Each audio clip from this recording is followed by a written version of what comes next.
What we'd like to do first is to show you the context in which we work.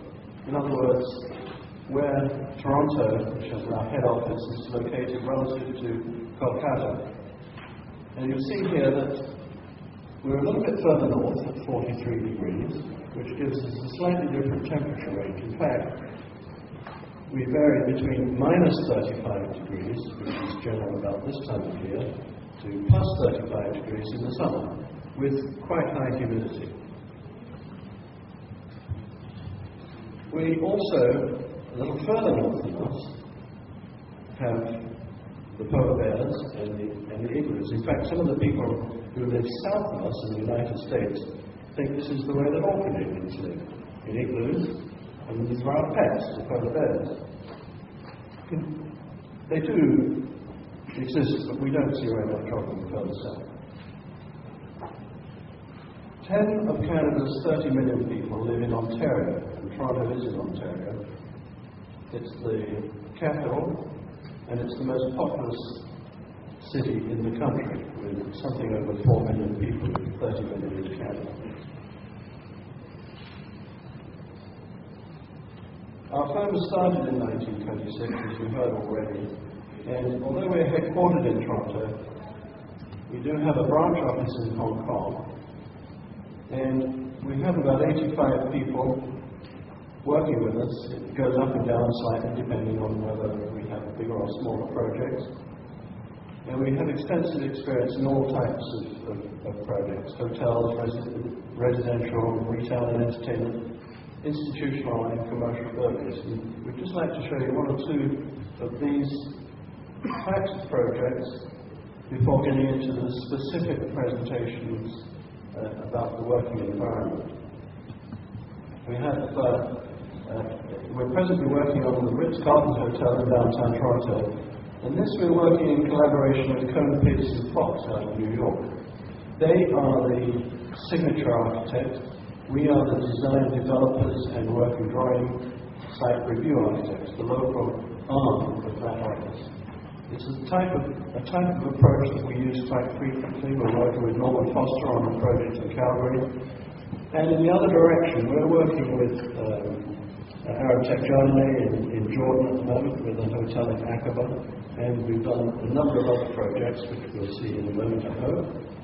In fact, this one is the Four Seasons Hotel in Amman that we worked on with Arab Tech Jardine. In this case, we were the signature architects, and they were the local design developers and working drawing architects. A lot of our bread and butter in the Toronto area particularly is high-rise residential buildings, and this is one we're presently working on in downtown Toronto. We probably build about 7,000 to 10,000 units a year in probably 20 to 30 buildings of this nature, this kind of height and character. Here's a finished project. This is near the waterfront, and it's for a Hong Kong developer, Li Kai-shing. Another project that we're working on, which is a mixed-use project. In this case, in the base of the residential towers, there's a hotel, some entertainment facilities, and quite a large area of retail. This is associated with a very important building in Toronto, Maple Leaf Gardens, which is the center of ice hockey in Toronto, and is one of the most popular places in the city.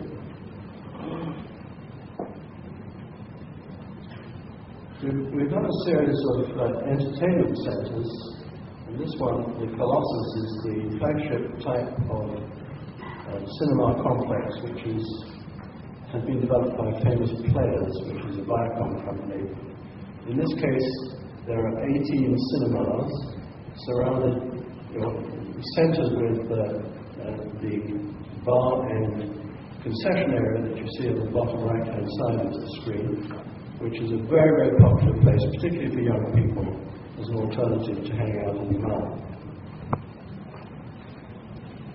We used to do a lot more institutional type work than we do at the moment. But this is a very, very interesting project that Manssor is working on at the moment for the Jewish Cultural Center. It's a number of different types of uses: art gallery and museum, health club and fitness center, school, some office space, and it's about to start into the working drawing phase and construction phase very soon. This is another institutional building, a live theatre for one of the towns just outside Toronto.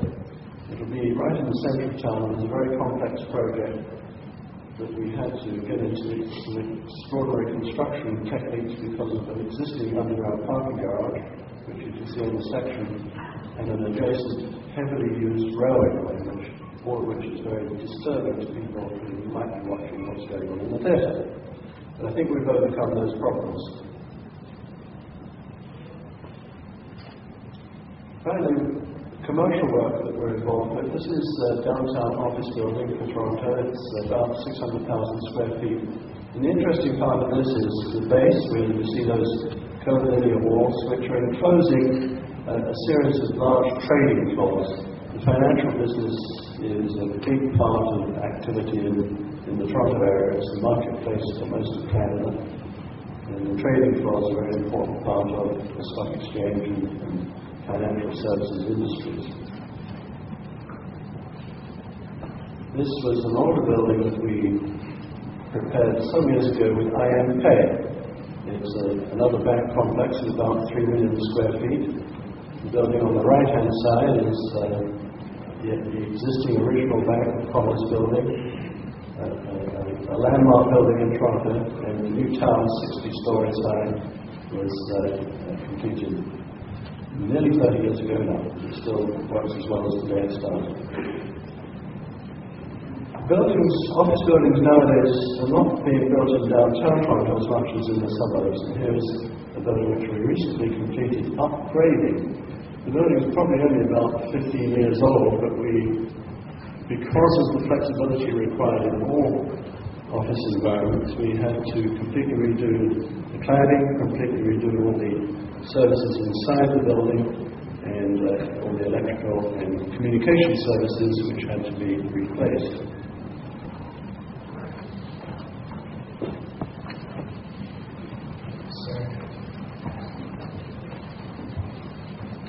I'm going to ask Manssor to go through this part of the presentation for you. Thank you, Ron. Ladies and gentlemen, a lot has changed since the advent of the traditional office. Technology has facilitated the shrinking of workspace and the opening up of communications globally to a point where your office can pretty much be what you want it to be and where you want it to be. We routinely make calls from Toronto for technical assistance on all matters related to technology, banking, travel, and invariably are hooked up to a call center in Chennai, Mumbai, or Kolkata. Of course, the attendant at the other end immediately traces our call, never letting on for a minute that he is located about 8,000 miles away. We, on the other hand, are under the impression that we're speaking with someone in Canada. The paperless office and the electronic office are only a couple of the commonly used references to this new model of office space for the 21st century. However, we are all too familiar with the perils of these new webs of connection and the technical glitches we've all encountered at the worst of times. The challenge before corporations globally is how do you maintain your brand identity in such an environment? And how do you ensure that you attract the best talent